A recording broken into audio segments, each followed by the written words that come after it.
welcome to another edition of Religiously Incorrect. I am your host, Pastor Todd. You know me, and I am here with our guest co-host for the second week in a row, Mr. CJ. It's your boy CJ Harrison. The glasses are staying on. The glasses are staying on, ready for but the pick is gone. The pick is gone. The pick is gone. He is slightly more formal than last week. Listen. Oh, I had the pick in last week? You had the pick in last week. I asked you about it. Remember I said when you played at the white church, did you keep the pick in with the fist on it? Yeah, I did do that. Because that's how you do us. I'm just saying. Actually, I did. No. I definitely did that a second once. I'm sorry. Yes, you have. That's funny. Yes, you have. Had a whole church meeting about it. Thank you very much. No, my bad. Hey, y'all, tap in, comment, like, share, tag. You know what to do. Come on. Do we still have to tell you to do this stuff? I still say it every Sunday.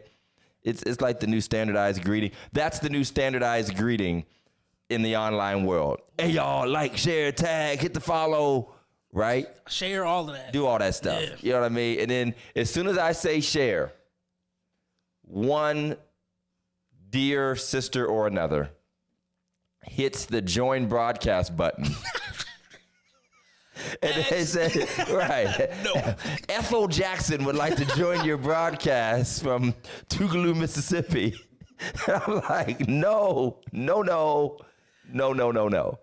But it's a good day. Hallelujah for the pick. Oh, yeah, the pick has a fan. See? The pick has a fan. The pick might be a special guest. You know what? Forget CJ. I went there. He's got it. Listen, it's always with me. I thought you left the pick. When you said I don't have the pick, I thought it was in the car or something. I keep it with me at all times. That is comedy. We forgot to say it last week because Pastor Jeff wasn't here and he's not here tonight. But this show is brought to you by Phillips Care Fitness. Phillips Care Fitness, new owners of High Street Fitness in Cortland, Ohio. Go check them out on High Street. My man Mike Phillips is always, helping our brothers and sisters to get tight and right. And they do youth too. Okay. They do kids, man. Okay. You ever see them swole kids with all the muscles and stuff? Like they on that baby creatine. You're 12. Why do you have traps? Why do you have guns? Yeah. How is this? Baby Hercules. Baby Hercules, man. And listen, if my son be trying to flex around, I'm like, listen, man, bro, I got that old man strength. Don't even bother. I got 3 good minutes, Doc. I got 3 good minutes, and I'm gonna take you out. And if I don't, you gotta leave the house. At 3:01, it's over. It's over. And if I lose, you gotta leave the house. That's just the way it goes. So, hey, Pastor Tatum is so good. Hey, put in the comments. Go ahead and put your. She has a new wellness, and I think it's a mental and emotional wellness organization. Amazing. I want you to put in the comments. We're gonna do a free advertising because Pastor Tatum is one of our favorite viewers and saints. And I love her and Pastor Kevin. So it's 365 Wellness, I want to say, or Wellness 365. Put it in there. Just put a link to it so people can go like it. We can get their likes up and make it happen. CJ, what's going on in the world today? Here locally, it's election season. That is happening. It's election season happening. Did you get a lot of turnouts today? Actually, it was fair to middling, as they'd say in the backcountry. Fair to middling. Fair to middling. Which fair to middling. Sounds like. It's been said that our area is supposed to get extremely low turnout. We Rise 365. Put the link in the comments. I want you to go find We Rise. I'm going to do it right now while I'm on the air. 365. We Rise 365. And I'm going to like that page. Show them some love. There it is. Nonprofit organization out of Brooklyn, New York. What? Out of Brooklyn, New York. Brooklyn. I mean, get the care you need, but don't stay too long because you might not make it. And I'm going to like this page. I mean, if you're with the Osborns, you'll make it. But otherwise, leave before nightfall. So it's election season, man. And we've done more than a few shows about politics and church and all, but I guess we'll do this a lot because that's how you get picked on. I used to be the youngest guy in the room, and now you are. I am. So it's like, as a young man, as a millennial, I was hoping this wouldn't happen. Do y'all hate the word millennial yet? I don't because I stand by it. I understand. But do you hate when it's used? Because when we were coming up, the phrase was young folk in the church. We need to reach the young folk. We need to reach the young peoples. We need to reach it. Now we need to reach the millennials. And it's almost become like a joke to me to listen to old people who often, and when I say old, I mean anybody my age and older, basically. I'm not saying oldies. Yeah. I'm saying anybody older. We're like, we don't even know what age group we're talking about. I was just about to ask. Right. If we're talking, when they say millennials, are they being specific? Or are they just saying millennials to categorize all young people? Most people You know what I'm saying? No, they're all over the place. You know what I mean? They're all over the place. They don't know if they're talking about early 20s, which are not millennials at this point. That'd be Gen Z. That'd be like Gen Z. And then after that is what? Gen, what is it? Is it Y? A? X. Is it X? No, X is me. That's you, my fault. Yeah, So I'm like a young Xer, not by name, but by spirit, or by number, not by age, but by spirit, basically. I'm like an old millennial. Okay. I'm like an elder millennial. That makes sense. I'm a millennial emeritus. That's what I am. I'm a millennial emeritus. But they're alpha. Are they Generation Alpha? Or something. Like they starting over again? Alpha, which would be A, so I think it is alpha. I think there should be a Generation Omega because I think that's about the end of this whole thing. Yeesh. Honestly. Because I've been watching, and it's not looking good. It's looking scary. It's not looking good. It's just vapes and edges at this point. I don't even know what's going on. Vapes and fake edges. Fake edges and Perk 30. Right, and Perk 30. There it is. Perk 30. I just popped a Perk 30. Like Skittles. Eyelashes. And eyelashes. Yeah, right. And eyelashes. That's Dust brooms. They be picking up the Swiffers. So how do you millennials? How do you millennials feel about politics and elections? Because you do know that on the national scale, we have some of the oldest averaged age politicians in history. Some of the oldest average age. Uncle Joe is going to be 86 at the end of his second term if he wins again. The orange one is only a year behind him. That's what we call Mr. Trump. Whoa, when did we start doing that? You guys, the orange one. That's old, man. Isn't that old? Yeah, that's old, man. The orange one. I have never ever Yeah, heard that. man. That was funny. You are out of touch. So are you guys engaged and involved as a generation? Like, what is the conversation? Like, does it ever come up when y'all at Applebee's order mozzarella sticks and ice water with lemon and sugar? It's the end of the questions. Can't keep killing me. That's funny. I would say it depends. Because when you say, what do millennials, are you asking, if you're talking my age, because I'm a true millennial. You're a true millennial. Born in 92. 92. Proud of that. So what's the millennial age would be, 88 or 89? To 90, 88 to 80, 88 to 80, 88 to 98. It depends on the breakdown, because there's different breakdowns. Nobody knows. Nobody knows. They've taken millennials as far back to like 84 or 82. Nah. They have, though. I'm telling you they have. As a millennial, I'm cutting it off at 86. They put extras from like late 60s to like 81. Yeah, that's weird. So you know what I mean? So yeah, all that to say, if you're depending on the age group, I would say now my age, 30 millennials, we have to pay attention. Okay, well, let me ask you a more direct question. Go ahead. Did you or will you vote?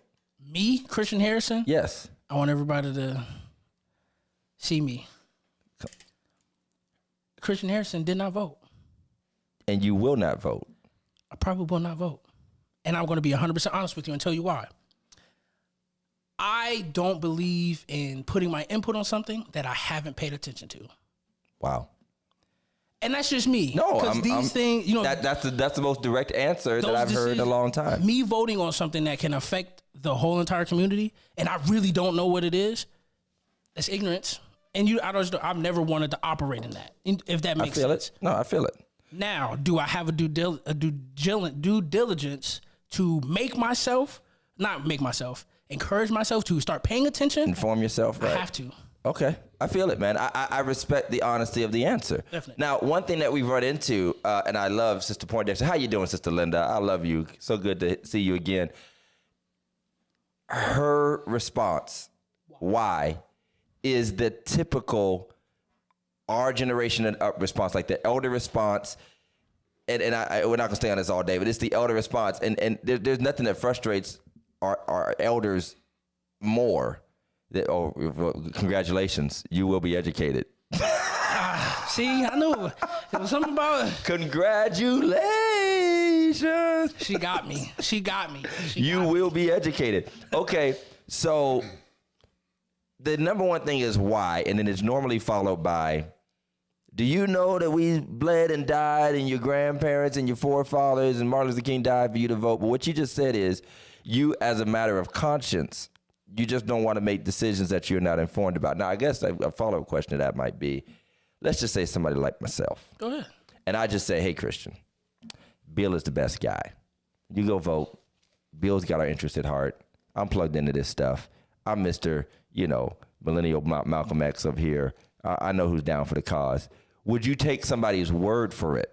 It doesn't have to be me or anybody else. Just any trusted voice. Would you take somebody's word for it and say, I'm going to just follow marching orders?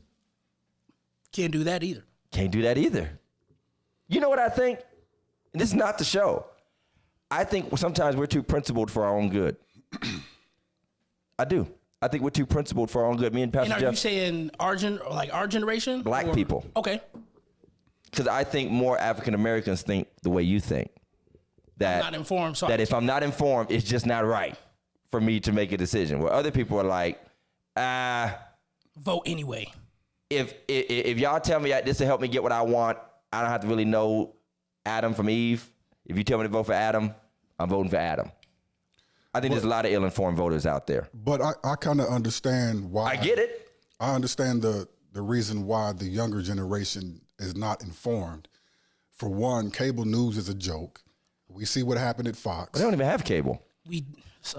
That's. To be honest. And we then, grew up with it, but we don't have it. Right. And then same thing with CNN. We see what's going on there. We know it's all propaganda. Poor Don. We know it's all about ratings. And when you do get your information, it's on social media. And how much do you really trust that? And are you really, is that even in the bubble, in your social media bubble? Because I'm a politically involved person, the algorithms Just pop up like push political stuff to me all the time. Does it even come your way like that? I'm a musician, so no. All music is popping up. You just getting what's the guy's name? Corey Henry. Corey Henry and what is this band called? The Funky Chickens or whatever. What are they called? Snarky Puppy. It's the same thing. Snarky Puppy is the new millennium funk. Corey Henry, man, if you see this, I know who you are, the Funk Apostles. My boy Funk Apostles, yeah, my the boy Funk Sheree Apostles. Reed, I see you. But he plays with Snarky too, right? Yeah, he does. Hey, I actually tweeted Corey a couple times and told him he was welcome to play at our church. A couple times he was putting on Twitter, hey, I want to play at the church. He you saw that. No, he was serious too. I'm serious too, bro. He said, "Come I know where you live. Get on the turnpike, bro. Go to war." We'll take care of you, man. That's funny. We got the OC3. We'll make it happen. But yeah, so it's not even popping up in it. So I wonder even how much it's really even being pushed at you guys that aggressively, honestly. Now, call me a conspiracy theorist or whatever. Okay, conspiracy theorist. I'm not. With what Mike said. Glasses are giving it away. Yeah, I'm going to keep these on too. With what Mike said, though, are they the information that they do give us? Is it valid information? Can we trust it? And then if we go look, are we going to find something else? Because, everything kind of rabbit holes itself. You know what's crazy? We were raised opposite, man. We might have been the last generation, Mike down to about me. Probably raised in the last generation that if it was in a book or it came on TV, it was just true. We believed it, yeah. We just believed. We had no reason to believe that people would lie to us, to be honest. Exactly. We had no reason to believe the that. The whole woke thing, I'm not, whatever. It became a thing of not just be woke to the racial stuff. It became everything. Be woke to everything. Like stuff you don't even know what it is. Just you know be what I'm saying? woke. So that's why. That's that stuff the church we was talking about last week be going in on now. They be like, listen, Jesus wasn't woke. Don't get me started on woke. We need to have a whole show about woke, man. The reason why I say that, I hate the way the politicians took that word and turned it into completely. Totally different. Completely. Yeah. Purposely. I get so mad when I hear people say that. Purposely, too. Yeah, Scott Heater said, I understand not voting in national elections and issues, but there is no reason to not know. Oh, man, he's getting on you, Doc. Oh, yeah. Not know what's going on in local, that's your guy, elections. You can knock on those candidates' doors. That is true, man. I mean, they're having like the council meeting around the corner from your house. CJ can't knock on nobody's door. Bruh. Hey, Scott, let's have a CJ can't knock on everybody's let's have a woke conversation. You can knock on somebody. I can't just walk up and knock on everybody's door. You see this big black brother right here with the pick in his hair? That's not gonna happen. Do you see Budget Questlove over here? The Budget Quest? That's the second time. In 2 days I done got that. You see Budget Questlove? This all these Questlove right here, man. Hey, put him on Good Garbage, man. He needs to be on Good Garbage on the Feral Podcast. It's on now. Yeah, it's on. But I feel it, and I do agree with you, Scott. There are a lot of reasons. Rosetta has your number. Hey, you got his cell phone number? Because I'll send it to you, and you will never be the same. Ever. I know it's not going to be the same no more. Now, to comment to Scott, I just moved, not going to say just. I've been here, what, 2 years now? A year now? He said maybe not in Missouri. Hey, some parts of Trumbull County, Doc. Yeah, you've been here about better part of 2 years. About 2 years. When I first came, even when I lived in Missouri, I was just ripping and running so much that that wasn't a part of my, let me figure out what's going on in my city. Right. Just because stuff wasn't really. Absolutely. It's crazy down there, but it's not, you know what I'm saying? Right. And so here, I'm just now getting. This is taking off. Yeah, see? Yeah, there you go. The comments gonna come in on that one. Me just getting back into Youngstown, I've just been observing more than anything. Right. And I would rather see first. Right. Which, yes, I can do my due diligence and do my research. Let me see first. I feel to it. all those in the comments, give me a moment so I can catch up. Give CJ a moment. Get there. But the rest of y'all millennials has been hanging around at the hot dog shop for the past 15 years. I have, you know what I'm saying? I've been out of Youngstown for so many years, right. And I came back.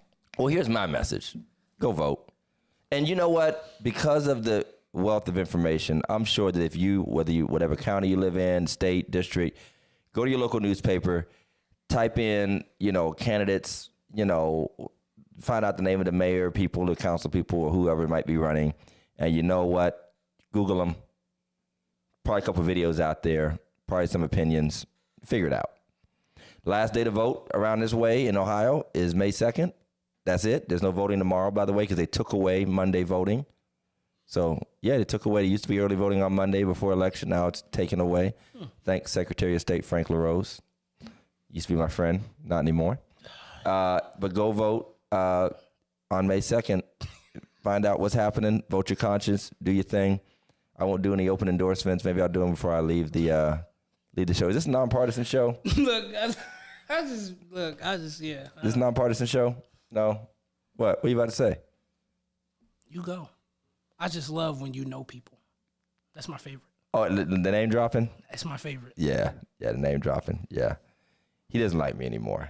That's why it's so funny. I'm his worst enemy on Twitter, man. He's this close to blocking me. It's wonderful. And he's been to our church twice, too. That's what makes it so sad. Yeah. Anyway, religiously incorrect. Wait, what time is it for? Is it time for meme of the week? It's 20 after. Okay, listen, y'all. Whenever you're ready. It's time. Listen, I hope there is not a statute of limitation on old tweets. Just ask a whole lot of college athletes. Yeah, Just ask a whole lot of college athletes. There is no statute of limitations on old tweets. Okay, listen, we're going to do meme of the week. It's 20 after. I got to introduce this one.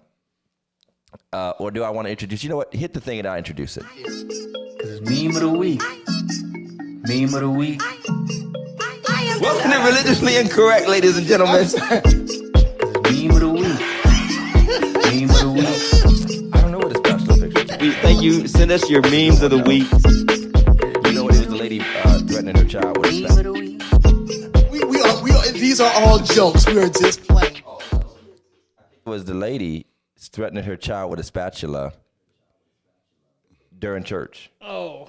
That's where that came from. Yeah, that's what it was. That's old school. That's old school black mama in church. You've been there. Don't pretend like you haven't. Okay, I'm going to introduce this next one. We've been doing video memes lately because they just seem to be far more entertaining. Or worse. This one is an oldie but a goodie. It's an oldie but a goodie. It was filmed before the internet age, but thanks be to God, it survived. It made it. It survived. Capsule. God preserved this video for us to enjoy decades later after the demise of this wonderful man of God who passed away. But I call this meme the tired pastor. Oh, do you know who this is? Yeah. Oh, you know who the pastor is. Yeah, I know who this pastor is. Did I tell you I know everybody? You really I'll name drop him afterwards. Go ahead, Mike.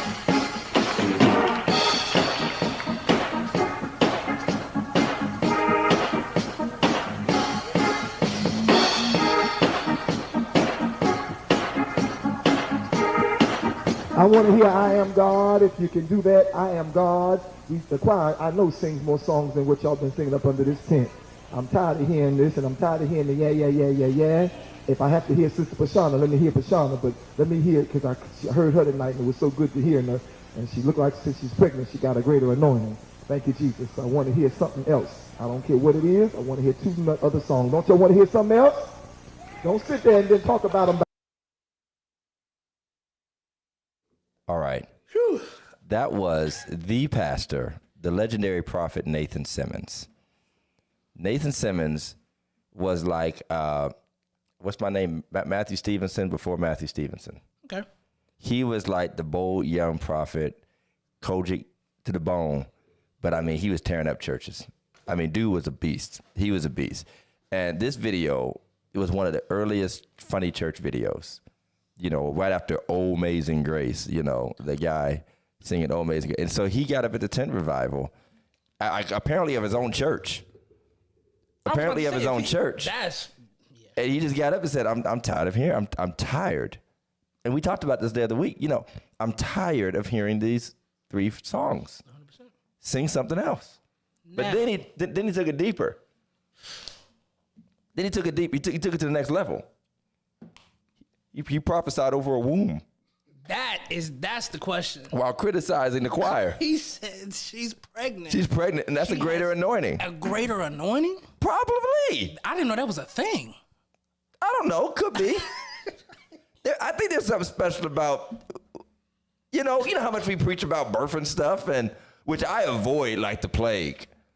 One thing you will not hear is Pastor Todd making a lot of analogies about birth stuff. You birth because it's gone over the top. I mean, I've heard people talking about placenta and afterbirth. It's just too much. I've seen birth, and that's enough. I've seen birth. All my brothers out there that have seen birth, I don't need to be reminded of it when you're trying to make a point, graphic as possible. Nope, don't do that. As graphic as possible. And that became so popular in like the 90s and the early 2000s with like the prophetic, the Juanita Bynum stuff, and like they have like birthing room services and stuff. Like, what are we doing? Because if a real baby falls out, I'm gonna have a problem. Okay, I'm just telling you. But that was Pastor Nathan Simmons. He died before his time. He died before his time. I want to say it was Citadel Church of God in Christ. I want to say, and I think he was in Atlanta. Or somewhere like that. I think, but he was like a 90s guy. Look up Prophet Nathan Simmons on YouTube. I'm gonna have to do that. You will see some gems. Now I have 2 questions. He was a chair walker too.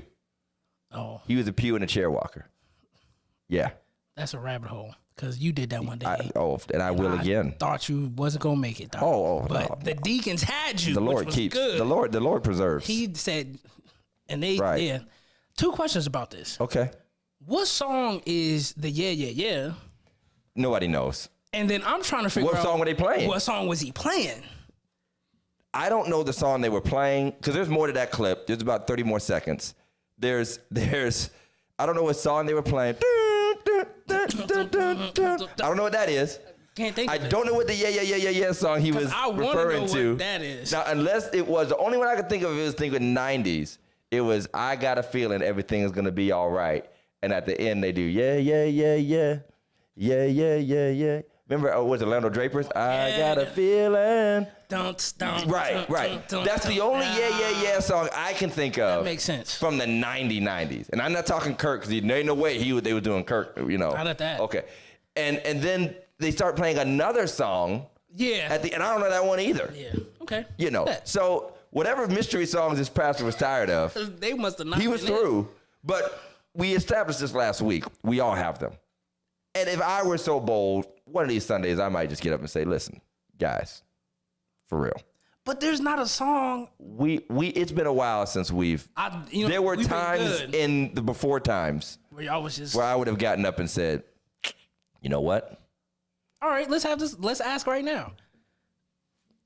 What song would you just be okay with never hearing again? Well, I could hear it again now because it's been a while. No, I mean, but never. at the time, never hearing again. Never hear it again, just because you're like, I'm over that song. Every praise.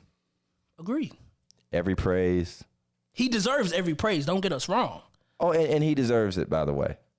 But yeah, I'm close there. no, I understand that. Janet Jones brought up Oceans again. See? Oceans is always going to be in the category. I've never even been into Oceans because I've been so anti-CCM so long. Don't say the anchor. Soul is anchored. What you trying to do? Put my brother Ben out of business? Listen, I need that. That's my. What else is there? We do need new funeral songs. We need new funeral songs. And I like, we talked about this a little bit, Pastor Jeff, but I didn't have you on. Soul is anchored. I won't complain. They're classics. Days of Elijah. Yes. But whose version of Days of Elijah? Whose version? Well, at this point, any version. But for a while, we blacked it up a little bit. The Charles Jenkins. Yeah. And I heard a groove, I think it was House of Hope in Atlanta. E. Dewey Smith's. They did a groove to Days of Elijah that was nice. Crazy. Yeah, a nice drive. But again, if you strip away the groove, it's still Days of Elijah. And we get it. There's no God like Jehovah. You might as well he comes. Just to behold. Yo. Okay, break every chain. Hey, I can't agree with that one. You said you can't? I cannot. Let a break every chain happen when something is already happening in the service. 4 more somethings are going to start happening. That is true, but it has to be the right kind of service. It can't be like some forced contrived. 100%. Like don't sing Break Every Chain as a praise and worship song, like in the middle of a service. That's more like your right response. That's more of your response. Right. We need to be going in like we're at the end of a sermon or something. I'm free? How you going to mention the song I just preached on last week? I'm playing. That's funny. I'm playing. Thank the Lord. Right. No, that's hilarious. All right, I want to thank our sponsors right quick. Order My Steps. You know what? Cancel. I can't cancel Order My Steps. You know, and here's the only reason. I've actually low-key wanted to send that to CJ. Well, we know Janice won't be there that week. I wanted to send it today because we have not sung that in our church at all. And there is something special about bringing back songs that you have not sung in like forever. I can't think of the last time I actually did that song. I kid you not, y'all. It came on randomly in my car like 2 months ago. And you started crying. And I started crying. I knew it. I knew you was going to say that. The I Want to Walk Worthy did something to me. He had to stop the car on the freeway. And maybe I was over. backslide. I don't know. All right, we got to thank our sponsors and get on with this. Hey, today's question is Ask the Pastor, but first, Phillips Lawn Care Services. My grass needs cut. Your grass needs cut. None of us can actually cut our grass because it won't stop raining. But when it does, call Phillips Care Lawn Services, 330-219-7916. Check my man Fernando out. Tell him we sent him. Check him out on Facebook, Phillips Care LLC. And while you're at it, make sure you check out Phillips Care Cleaning Service. Not only does your lawn need cut, but your house is dirty, and you know it. And you need to do something about it. Let Phillips Care do it for you. Your floors are grimy. Your walls are greasy. Your windows are smudged. Wow. Receive this word. Plug. Receive this word. What a plug. You know it. You've been tracking all winter. You know it. All right, just be honest with yourself. All right? You're nasty. No, I'm joking. Spring cleaning. Trifling. That's funny. Call Phillips Care Cleaning Service and let them get you right. They do everything more than cleaning. I'm joking, y'all. We lost a viewer. Wood cleaning, deep cleaning, carpet cleaning. They even help with move in and move out and throw the whole house away.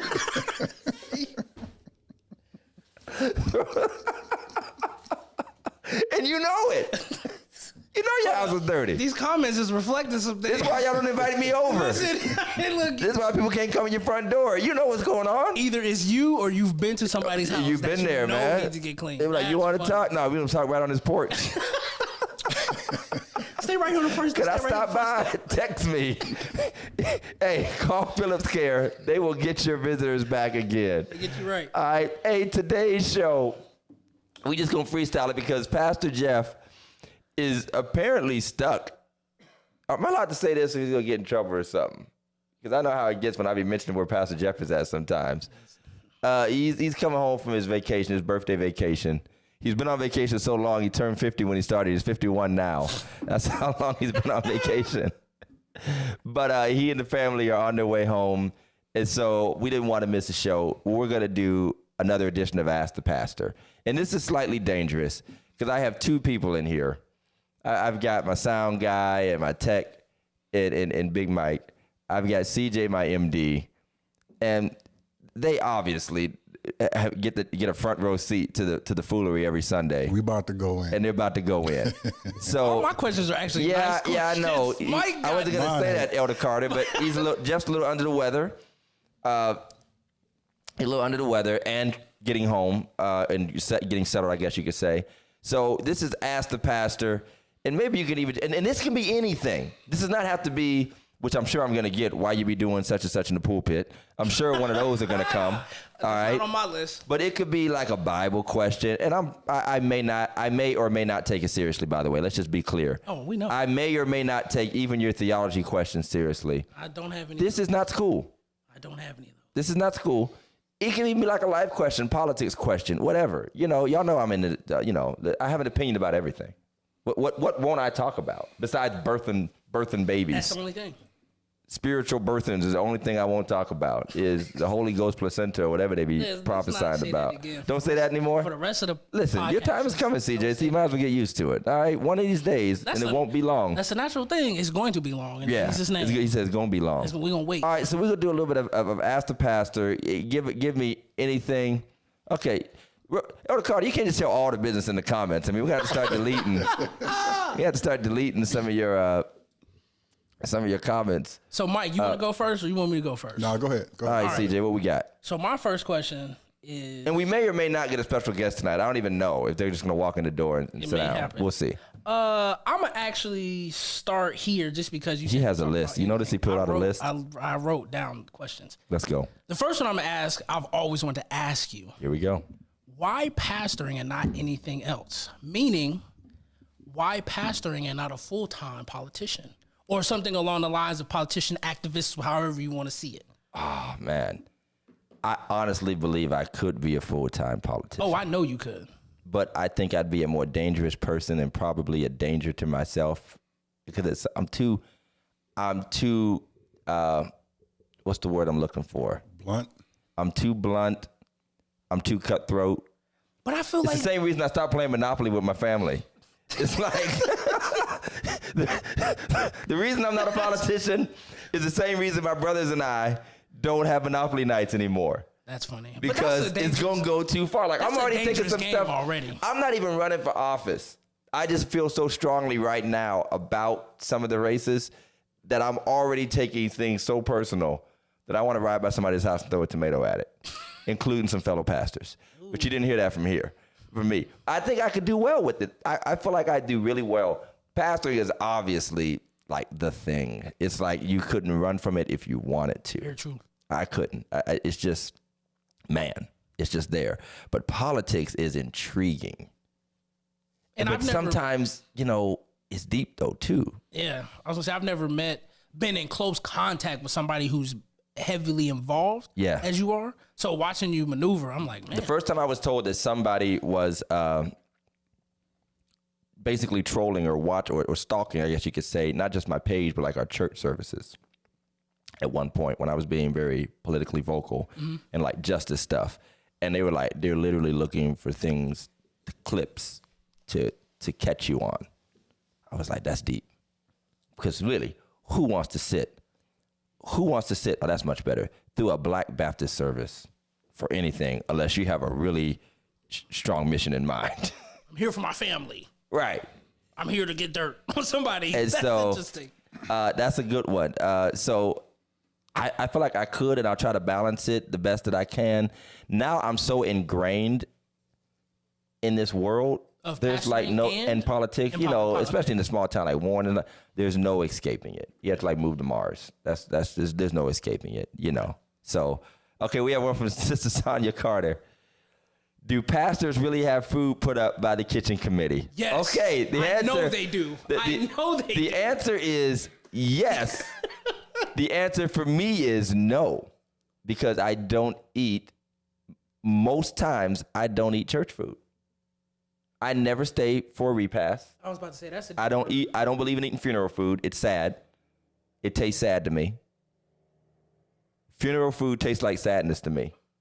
I've never heard somebody say There's a spirit in funeral food, no matter how good it is. I've never So heard that. pastors do have food put up, and they should. Pastor needs a plate. True. Pastor needs a plate. What I need is a gift card to Chipotle, because that's where I'm going after I do the committal. The pastors who don't have a plate, and I'm not saying you, Right. do they not think the food is good? That the church committee, that the kitchen committee. It could be one of two things. No, first of all, the pastor's going to take the plate. Okay, that's just a rule. To be nice. And I'm not saying the funeral food doesn't taste good. I'm just saying it has, for me, it gives a connotation of sadness because I want to enjoy chicken and green beans. Somebody was cooking your food with And tears. I just, yeah. Right. You Tears season is this with your drama. tears. And whatever kitchen drama was going on during the funeral. That's funny. It's seasoned with funky attitudes. No, I'm joking. But for real, like I just got this connotation. Plus, you can only eat so many chicken and green beans, and it's a lot of church chicken and green beans and diabetes punch to go around. And so I need other flavors in my life, you know. Okay. But two things can be going on. The pastor has to take the plate, no matter what. The plate might not go in his stomach. What do you think? Might not even make it in the house. But he has to take. I was at a church once, and I won't say which one. I love your honesty. They gave me a I love plate. your honesty. They gave me a plate. A month later, I opened up my trunk, and that foil plate was still in there. A month later? I'm like, what is that smell? I can't figure it out. Clean my whole car. I couldn't figure it out. That's hilarious. Okay, but here's the second part. If the pastor does not have a plate made for him, are you ready? If the pastor does not have a plate made for him, he needs to update his resume because it will not be long. If they're not making you a plate, Reverend, They don't care. they don't care. Get out of here. They ain't listening to your sermon. They don't want you to pray for them. If they're not making you a plate, go work at Walmart. Man, that's deep. He said Walmart chicken equals sadness. It hits under the right circumstances. You know, so yeah, so that's a great question. Come All on, right. Pastor. Not even a slice of sweet potato pie. I'll take a slice of dessert sometime, but you got to be careful. You never know what you're getting. You can't eat everybody's And you food. don't eat it in front of people. Why not? Y'all see my face in church, right? He is way If too y'all expressive. I know you Have was y'all gonna seen go my there. face in church, right? As soon as I asked the question, I'm like, oh, all right, Yeah. no. My lips can lie, my face will not. Ever. That is the thorn in my flesh. Oh, that's good. All right, what do we got next? What's on next? Mike, it's on Mike. All right, Big Go Mike. ahead, go ahead, keep Oh, going. Oh, man, another all right, one, cool. CJ? I got another one. I'll interject. Thank Okay. you, Mother March, and be safe. Be safe. This one is probably more personal. than Okay, anything. that's good. All right. How does pastoring affect the individual? You and what you know what I'm saying? Like what you enjoy to do, your everyday, all of that. How does it affect your mood? Does the smallest thing, you know what I'm saying? Oh, yeah. trigger- First of all, any good pastor does really take it personal.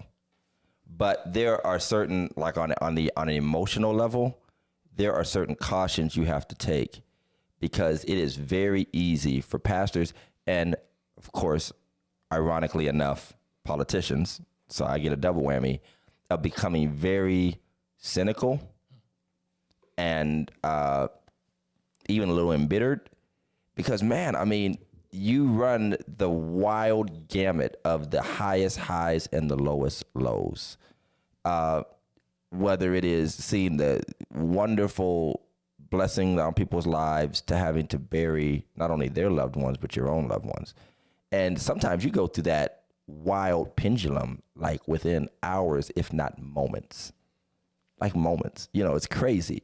And the other part of the cynicism is, you know, whether it's the saints or the sinners, man, it's just frustrating to give your heart, your life, your mind, your very best self.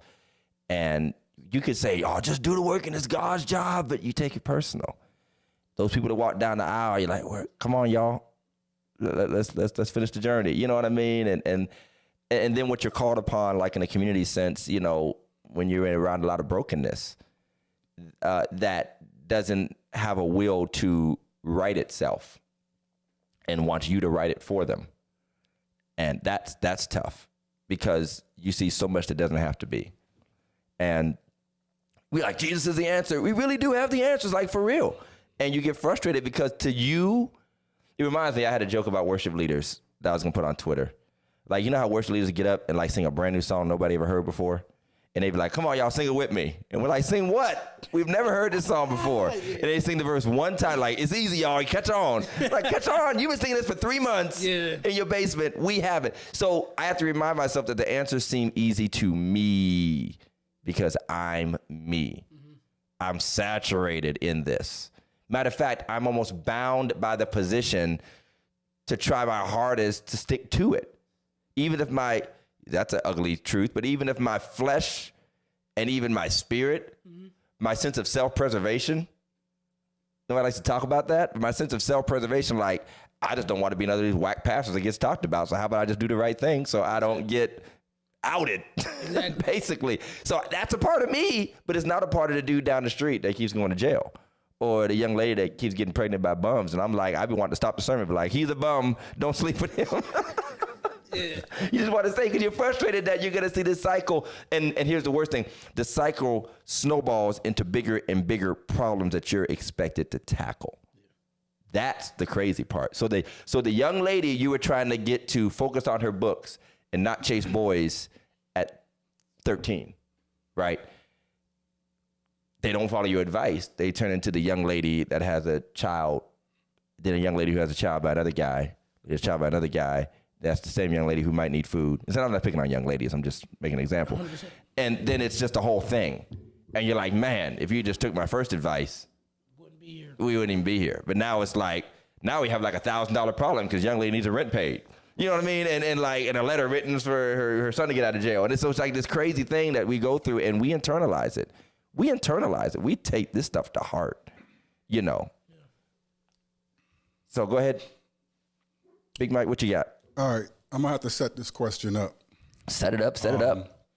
The reason I started this podcast was so that people can see the human side of a pastor. Joke's on you. I'm an alien. Why is it so hard? Because we've had other pastors on before as guests. And during the pre-show, I would tell them, like, look, you know, relax, let your hair down, be yourself. You know, we're going to laugh, we're going to joke the whole nine.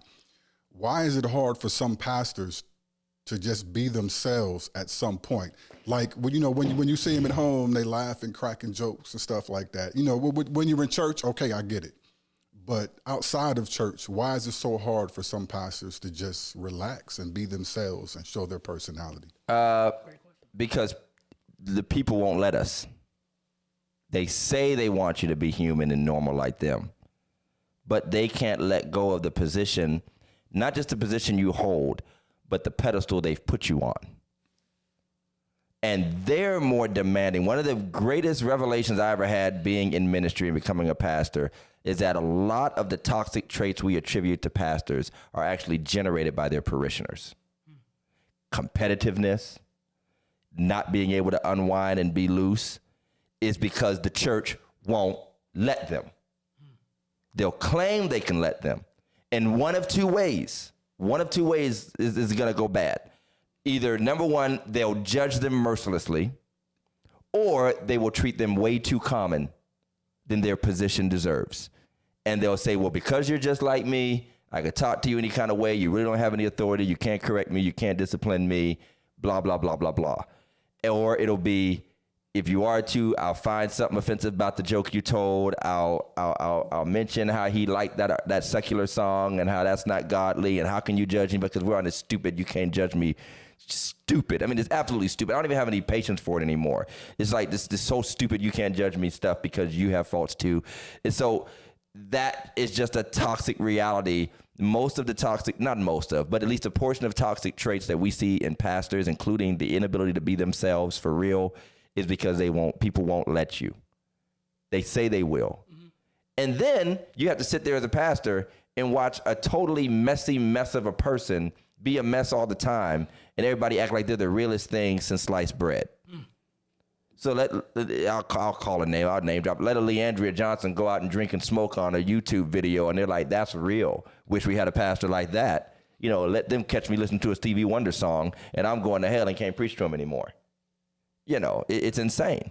So there's definitely some things that I've learned to live your life, because the same rules that apply to your jobs apply to ministry. Mm-hmm. Live your life, be happy, please God, live holy, and all of that. But I'm enjoying myself. I'm going to try to be myself. But I also do it with a sort of sense of decorum and dignity that I think is befitting of my position. But I determine that, what I think is befitting. But it's tough. I know a lot of guys sit back and watch and probably tune into this podcast or follow me on Facebook or watch my little sermons and jokes. And some of them probably wish they could say some of the things that I kind of say. You know what I mean? There's not much more I feel like I need to say, because I think and trust me, I'm not one of these guys that's like cussing in my head all the time and just holding it in and, got a flask in my pocket and all that. I'm really not. What you see really is what you get. I literally do not cuss, never smoke, drink. That's really me, but I don't make a personality out of it, But the church is often what's wrong with the pastor. That's the answer. The church, and then people who hate the church and want an excuse to say something negative about Christianity or church people, and they're just looking for a fault so that they can jump. Dave Chappelle did a joke about it at the beginning of one of his specials. Yes, I watched Dave Chappelle, get over it. And he said, right. I'm going to do an impression. And he did that impression. And it was like, yeah, duh, I saw a tweet you put up 15 years ago and you're canceled. Yeah. And he was like, who is that? And he was like, that's you. Yeah. The audience. Yeah. Right. Everybody who enjoys what we have to offer are also the ones that'll cut you down. And sometimes I'm not talking about like evil haters. It's like people that love you and they don't realize they're doing it. Yeah. They don't realize it. They do. They love you and they're still like cutting you. So yeah, very few of us are free. I get it. Some of us are more in chains to people than we are to God. I was going to say, even piggybacking off of that, let's say in your case, you've always been involved in the church. Right. But you weren't a pastor first. No. You were an activist, you know what I'm saying, more that side. How did the switch up affect that? You know what I'm saying? Like once you became a pastor, how many people switched up on you and kind of like... Everybody switched up on me is the answer. you know what I'm saying? I just had this conversation and one, I say this with this is religiously incorrect. I'm going to be super honest. I wish I could get my dad to come on the show with me. He wasn't right about everything, but he was right about some things. Me moving into this life especially, one of the things that he said to me is, they'll love you to death as long as you're that junior minister who's always on the organ. Because, come on, in the church, especially our black churches, there's nothing people want more than for these young men and women to come and basically be the hype of their services. Come to the anniversaries. Be that minister who will never get an offering but will always give an offering. Be that one who can slide on the organ. Be that one who will support. So he said as soon as you get at their level, they're going to change on you. And they did. And probably one of the biggest ones, and y'all take this as a warning as much as a story, is some of the people who prophesied greatness. And I'm not saying I'm great whatsoever. Please don't take it that way. But some people who because when you're a young person in the church, listen, the people love to call you out on the aisle. Mm-hmm. And they love to tell you all the things you're going to be. Don't have even the slightest bit of talent or the ability to form a complete sentence and sound somewhat like a preacher when you're young. Because everybody wants to be the one to say that I laid hands on him and everybody wants to play spiritual father and all that stuff. But then when it starts to come true, you're moving different. You're moving different.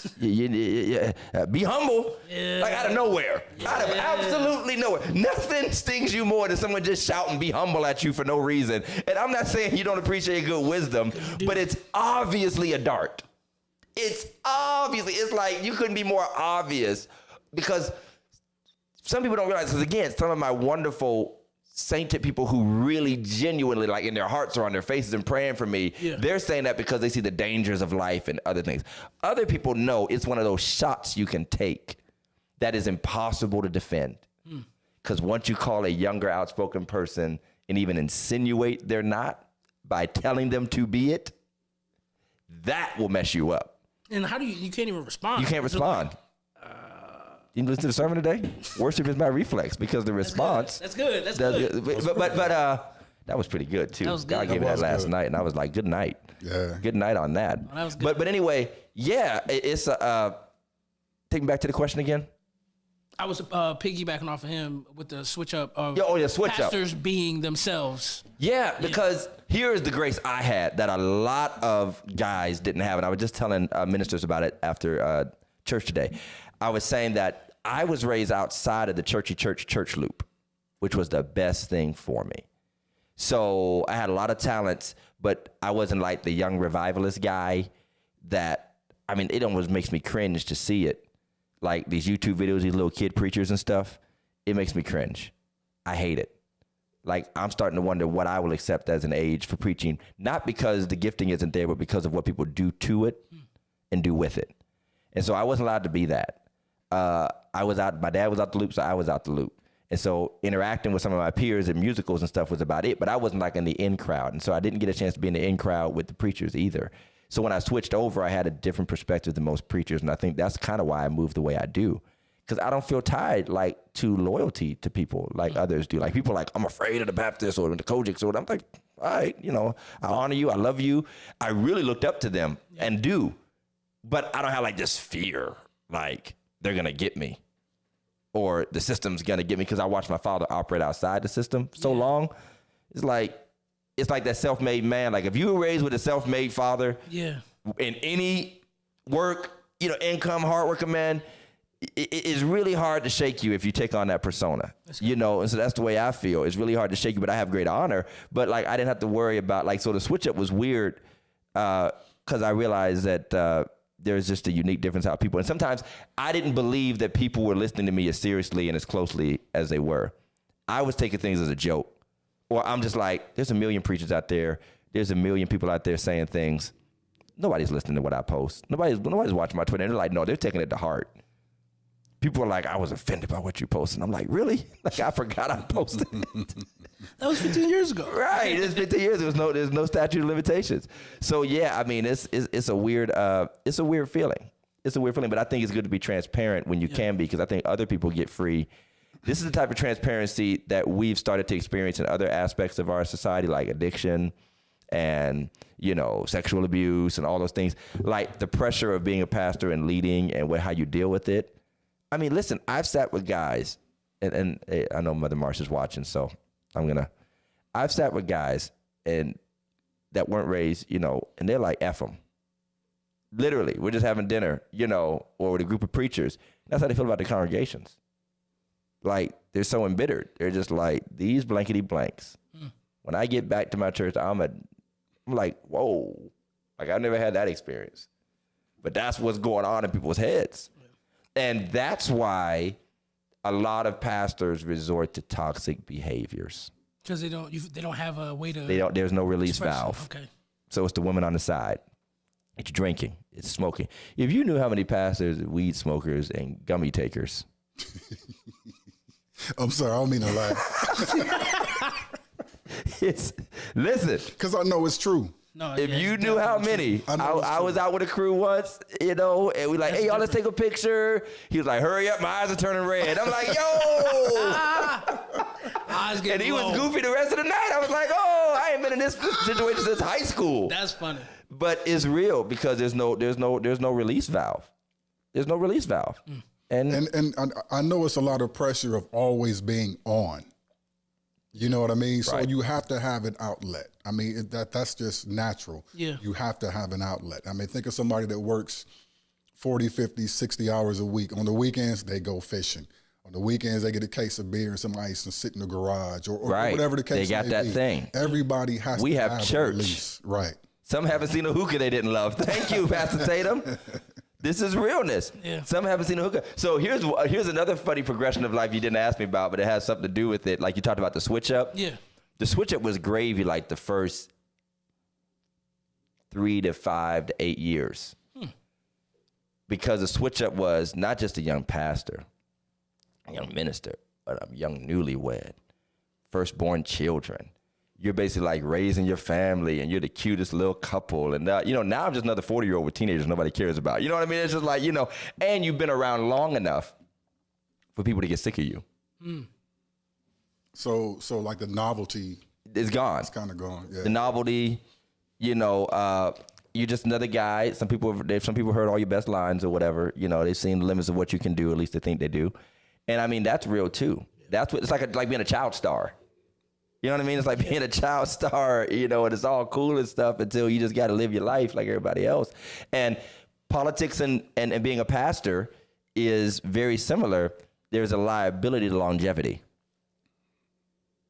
One of our longtime local politicians literally said, one of the biggest liabilities is your length of time in office. Because after a while, you used to be the change, and now people want to change from you. It's kind of like the hero becomes the villain. The hero becomes the villain. Look at Tom Brady. Yeah, we're sick of them. Right. Look at every team that wins perennially, like the Yankees, the Lakers. Golden State. We're sick of you. Yeah. Right. And so some pastors and some people ask why pastors move around because they realize they've worn out their welcome. Like, it's whatever. I got all these sermons I need to preach somewhere. Right. If you're a pastor and you're watching right now and you want to be a guest on this show, Come on. so you Please. can come, just relax, just kick it, hang out, laugh, joke around. If you want your church to fire you within 7 days, come on We'd this love to show. have you. We'd love to have you. All right, I want some more questions, y'all, online. Give me a good question. Lighten the mood. I don't want to talk about my feelings anymore. We're not going to talk about that. What's the funniest part of being a pastor? The funniest part of being a pastor is the behavior of church people, man. You feel like a principal of a high school? Sometimes. Okay. Sometimes I feel like the principal of a high school, the referee at a football game, Man. a zookeeper. It's No, I'm getting joking. worse and worse. A prison warden. That's funny. No. There is something hilariously sweet about church, and the black church in particular. It's such a weird subculture that, again, because I've had experience outside of our culture, I went to a white school for some years. Once you had like this broadness and you're not all the way so super in the bubble, you like that body floating up above the body and looking down. And it's funny to watch, man.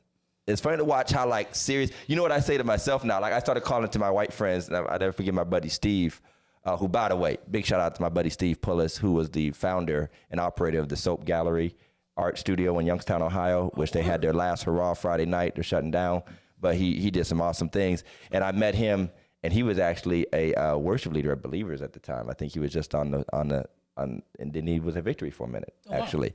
But anyway, I just started referring to myself when he was like, man, I'm gonna check out one of your sermons. I'm like, yeah, I'm a crazy black preacher. Because what looks normal to us is absolutely insane. Right. I mean, insane. I mean, I'm literally the average, especially if you're like us, like hooping preachers, and we're just, people, even people who are Christians would be like, I think he has a demon in him. Like, what is this? Is he having asthma? People just shouting and screaming. It's like it's joyful and funny and serious all at the same time, and that's what's crazy about it. Like, it's like, did we just do that? Like, what was that? Did I just walk halfway to the back of the church on pews, and everybody was okay with it? Well, most people were okay. Not everybody. There was that one mad deacon. He is not having it. Okay, I'll tell you my earliest church experience. Earliest was when a lady fell down while she was leading worship. Oh, that actually happened in person. That happened in person. And the funny thing is, I know the lady. She's still around here. Her slip fell down during church. She was shouting. I think she got to shouting and jumping up and down. And I was like Ethan's age.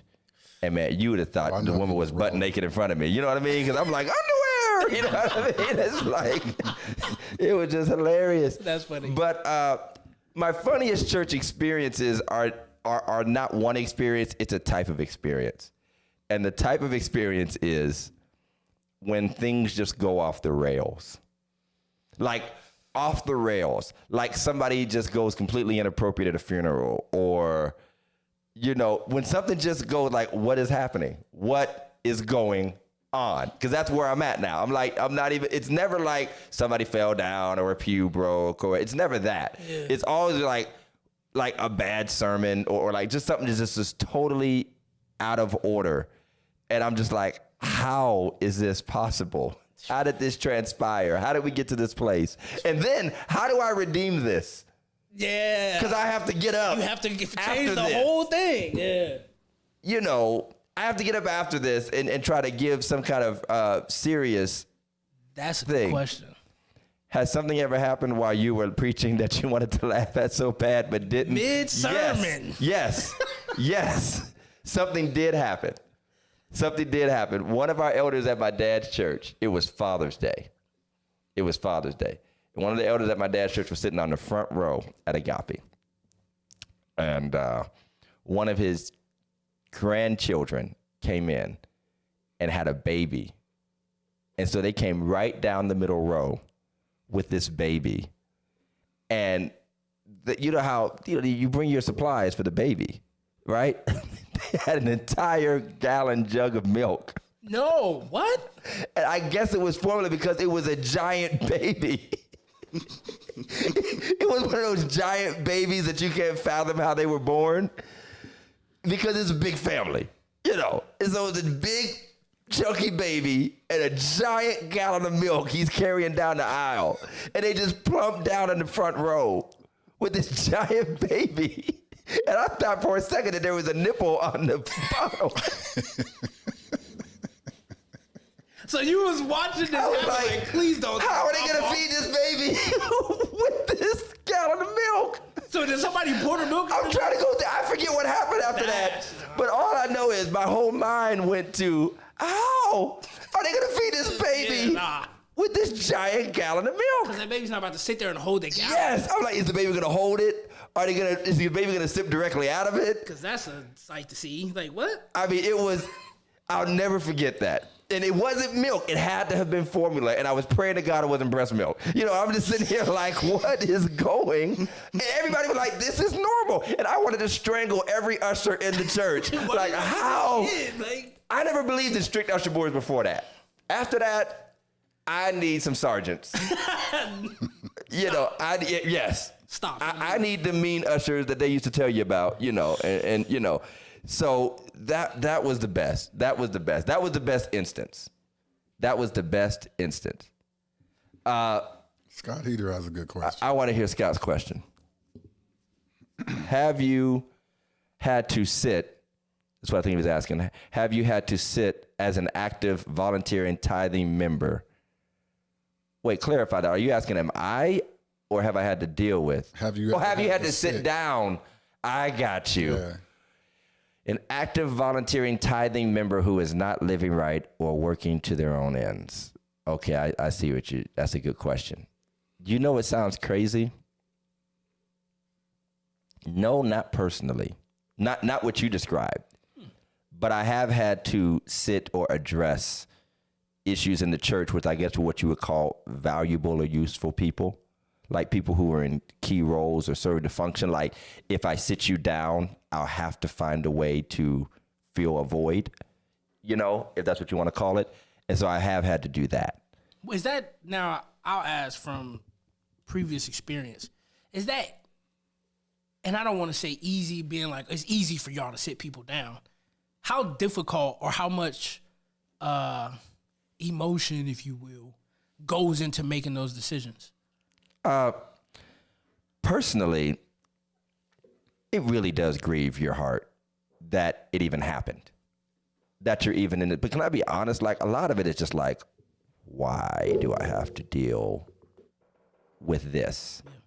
And not because I'm exasperated or like I don't care about people, but it's like, it's the worst possible position to be in because nobody will be happy.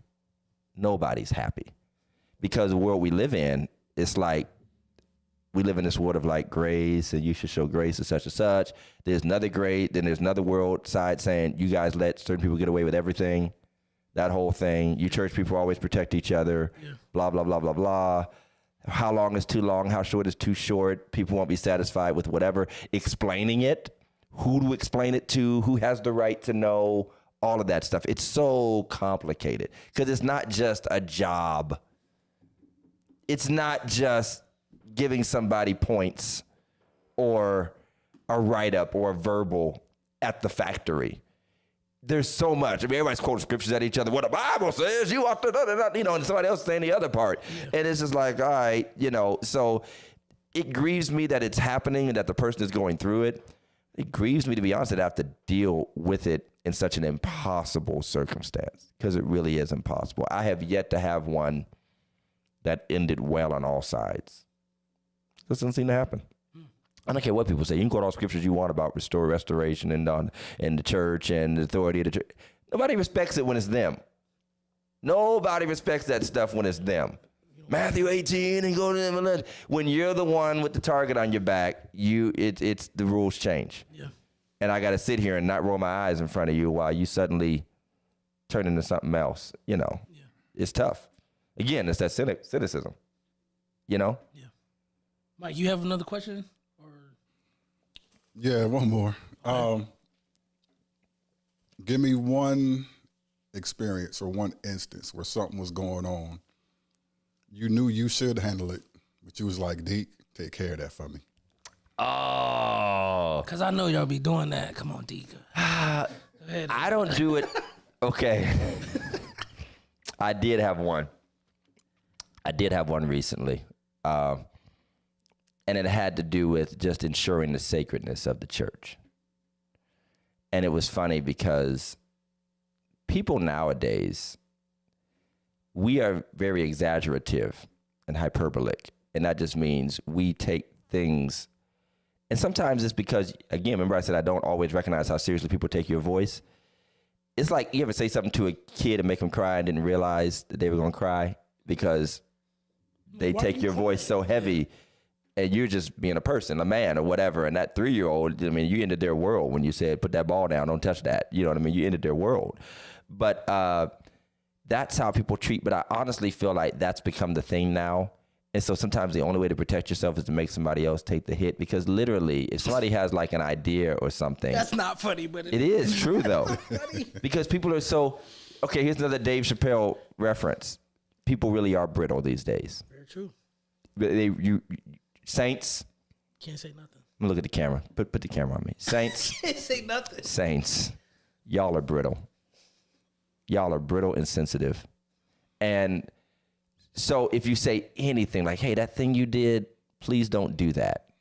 Oh, they discouraged my soul. Oh, you know, it's just ridiculous.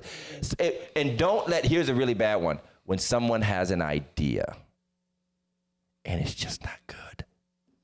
It's not a good idea. Sometimes it could be a horrible idea, but they believe in their idea. And you know what they're going to say if I go to them and say, hey, I thought about it. I don't think it's going to work for us right now. Maybe we'll revisit later. They're going to go to somebody and say, Pastor shot me down. I tried. And they love using words like that because it's like newspaper headlines now. You notice how newspaper headlines are always like, Kanye blasts him. You know, it's always some crazy word. Trump destroys Biden. And that's the kind of language we use now. And so it's never just, I had an idea, but they didn't go with it. It's always, they shot me down. They shut me up. They shut me down, you know, stuff like that. So I'd be like, hey, man, I need you to go tell them that we're not going to do this. Or I need them. And sometimes it is in their wheelhouse. Like, this is your job. I need you to tell them that, your kid can't go up there and play on the altar like that. Because if I stop and say it, you know, it's just like, you discourage my kid. What if he wants to be a preacher? I ain't never coming back. I ain't never coming back. Yeah. You know, so it's stuff like that. And it's funny. Like, you got to be like, hey, because I was that guy. But there's also things you need to know that it's not other people's right to say, only the pastor should say. And some people get beside themselves and start saying stuff, or the pastor has them saying stuff they should not be saying to people, like rebuking people and stuff like that. Nah. Right. That's different. Yeah. Nah, I need to man up. That's why I get paid the big bucks, whatever you want to call it, and man up and deal with stuff, you know, because I've heard a lot of people get hurt. Because, I mean, pastors are called to be pastors for a reason, and everybody's not called to be that kind of person because everybody don't know how to talk. The patience that you guys have to have. Oh, yeah. You measure your words right. Yes. You know, you learn that the hard way. Yeah. Very hard. All right, any more questions online or CJ? I have one.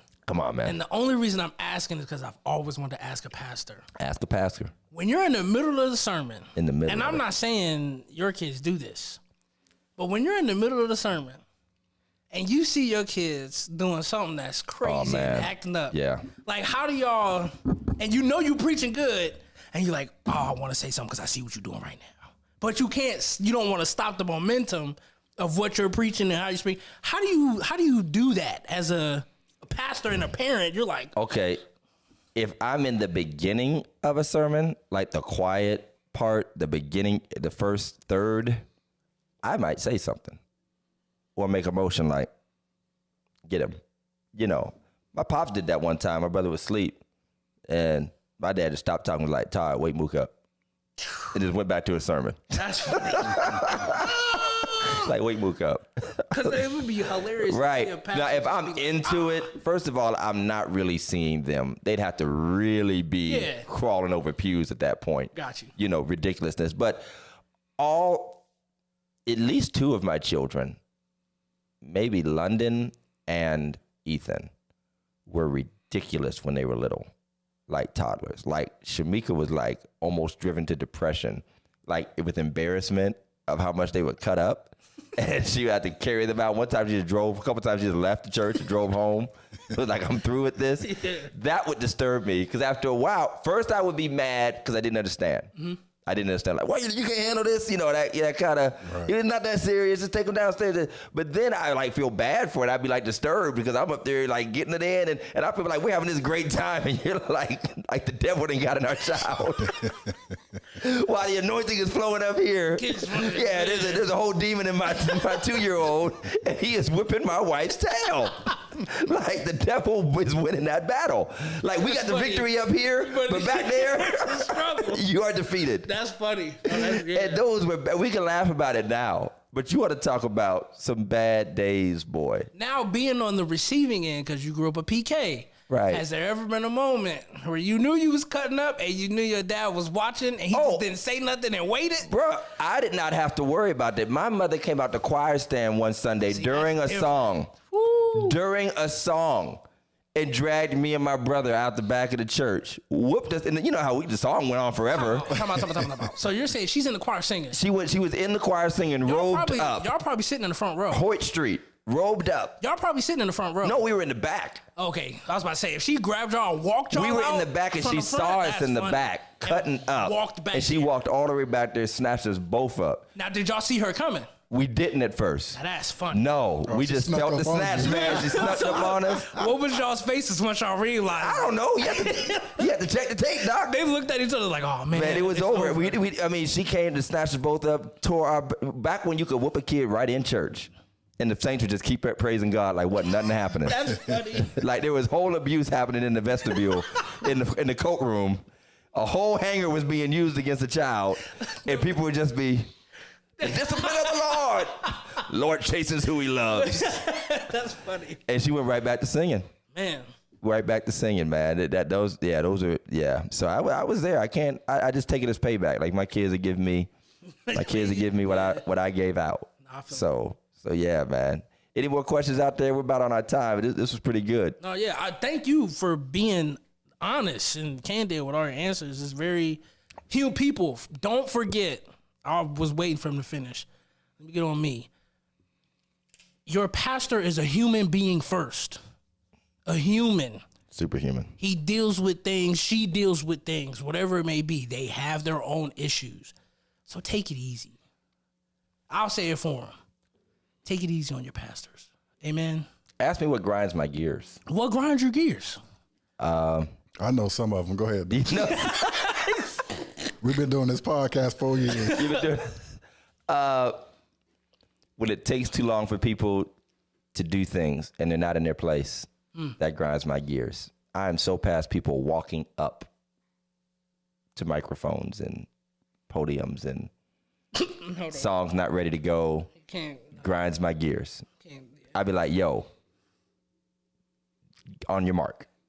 You know what I mean? Listen, the On wait your mark. time, How long have we been doing this? too long. You know, so that grinds my gears. Here's another thing that grinds my gears is funny, is how awkward people act when you go back to saying, being a human, I have this crazy middle ground that I live in where I don't want people to make too big of a deal of the holiness of the pastor when I come around. Let's say I just come by the family, see about you when, you know, I don't want you to make too big of a deal about it. Like, you do not have to literally like just throw all your wine bottles in the trash. Like, I mean, let's go overboard. Yeah. But I also don't like it when people joke like too much. So like I walk up on you and you're either like, yo, it's the pastor. I don't like that. But I also don't like the, I got my communion, Rev. Like, you're not funny. You know what I mean? Yeah, that's an old joke. I hate it. That's an old joke. And it's not only old, but it's like, we don't treat any other religion, which we still got to do our joke. We still got to do our show about the jokes on you. Yeah. No other religion treats itself that way that much. Like outside of like stand-up comedians, you won't hear like Jews and Muslims and Buddhists like constantly during, like everything is a joke, literally. And that grinds my gears. Do y'all know what else grinds my gears, by the way? Y'all got some that knows? Mike, Since y'all know me well enough now. Oh, the mimes, I know. Yeah, mimes. Yeah, mimes, flags. Mimes, flags. Yeah. Interpretive anything. don't sleep on the flags, Doc. Spirit flows through the flags. I don't believe it. The air flows through the flags. Right. What'd you say? The air flows. The air through the flows. flags. Exactly. And Y'all done made a whole he is industry. He is a breath of fresh air. Oh my goodness. Yeah. Okay. You know what else grinds my gears? Pulpit lights. Why do we still have lamps? Oh man, people Why? still have that Why? With the little- And I'm sorry if your church has them. I apologize. with the little pull down string. With the on little the string? pull down string. Some of them have like whole college, like the clip on. Remember the clip on lamps? With the They be all hot. That's funny. I'm like, I have an iPad. Don't need to This see is that a much. self-defeating feature. That's funny. And some of them had the cord built into the podium, and you can't move it because it plugs into the floor right there. Yeah, that amps that are still under pulpits. Remember amps and mixers used to be inside. Were you old enough to remember Man, amps? I haven't seen that. In Mike is forever. old enough to remember amps that. inside of pulpits. And by the way, speaking of pulpits, Why would you do that? speaking of pulpits, junky pulpits. With a bunch of stuff. With in a it? bunch of stuff. Oh man. Inside, because you can only see it if you're sitting in the chair behind it. And you're like, yo, this dude got his whole life in here. It's like You see 3 bottles of mints, Coca-Cola, tamarines, water, tampons. It's like random stuff. drugs. What is going? Used needles. What is going on here? Why is all this stuff And one writing pen. in one just in pen? case. That does not write. That doesn't write. It doesn't write. You know, old Bibles, hymn books that they don't use, Man. junky wooden podiums that had the shelf inside, and they would just store stuff under it. Wow. It was, and nobody sees it. Hey, if you go into an old school church with that old school, listen, it's like a whole house inside that pulpit that you can't see. And what they did with it when they bought the glass ones, you know, when we all buy the glass ones. Now you can't hide nothing. Now you can't hide nothing. Yeah, you can't hide anything. Yeah, that's funny. That Goya bottle of oil. That's funny. It's blessed oil now. Yeah. We can't find another container. We can't find another Like, container. dog, what are you doing? No. Oh, this was good, man. No, this was good. This made me feel good. I'm glad you guys tuned in, man. With much blessings to our buddy, Pastor Jeff. I want my co-host back. I think he turned 52 since the last time we mentioned his age. Come on so back, Pastor Jeff. we're glad to have you. But CJ, you held your own, man. Of course, man. CJ, you held your own. Y'all see Big L. Big L didn't show up for the show tonight. Yeah. You should be Big here. L was calling you out. He's probably watching this. We know That's you're the funny looking on part. YouTube. Look. He watching. He about to comment on one of his fake accounts. Right. He got like 10 of them. That's funny. We see like Josh Joseph. Who is that? Peter, Paul, and Mary. All right, man. Hey, you all keep watching, keep tuning in, and pray for pastors, man. I enjoy these conversations. I love it. I can talk. Yeah. I will talk. There was a comment in there that said, "Pray for them." Pray for your You know, pray for pastors. the pastors, and then treat us right. You know what I mean? Hey, that's different. Treat us right. Let us be human. Let us do our thing, and it's all gonna be good. And you know, the funny thing is that you can be that. He said, They said not the pulpit at the church junkyard. Thank you. Scissors, class projects, it's all in there. It's all in there. That's hilarious, man. Everything fans from 1952, an actual electric fan. That's funny. Everything. I've seen it all in there. So, hey, y'all, tune in. If you don't like, share. If you haven't already, follow us on Facebook, YouTube, Twitter, Instagram, everywhere you might find us. Listen to us on audio platforms, wherever you listen to podcasts. I Pastor listen to Jeff myself. just tapped in. Who is that? Pastor Jeff just tapped Pastor in. Jeff just tapped in? Yeah, he just What's going tapped on with in. you, sir? Get back here. Oh, man, where you spot is at, missed. man? How you feeling? I want to go back on the other side of the camera. Man, I hope you're well, man. Did they get trapped or Rosetta will tell us? She'll tell us where. Elder Carter will let us know what's going on. She knows. Hey, by the way, shout out to Elder Rosetta Carter and Action Doing the thing. for the phenomenal banquet on Friday night. Great banquet.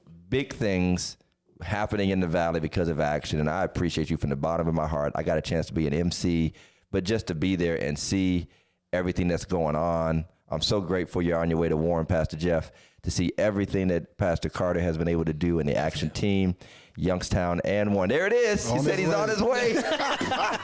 She be keeping tabs on Pastor Hey, Jeff. I think she got a tracker on you, Pastor Jeff. Right. She got an app. There's an app for that. And Elder Carter's going to teach me some politics. Yes. With Action. Yes. Hey, teach this young man some politics. Now, you guys don't have really anything to vote for in this primary in Mahoning County. There's really nothing going on from what I understand. But y'all need to be informed for the next election because we keep saying it. I agree. It's, again, I'll say it and I will over time. Politics is just like church for young adults. You could tip the scales if you only got involved. That's good. I like that. And that's what grinds my gear about y'all. You have not gotten involved enough to tip the scales to where it could be for you. For you. Hey, in a Baptist church, we vote.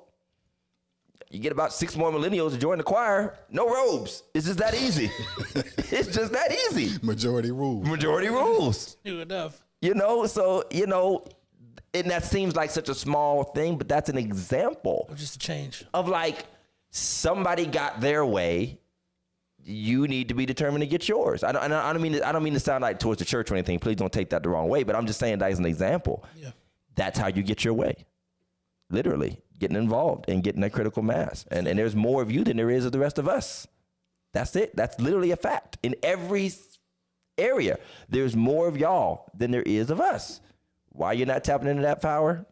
I mean, if you don't want it, I'll take it. But it's real. You know, we had that conversation about church. So, again, I already told y'all to like and share. I'm out. We're about to play the music. Love y'all. Peace out. Y'all. Peace. See you next week. I have a whole nother speech going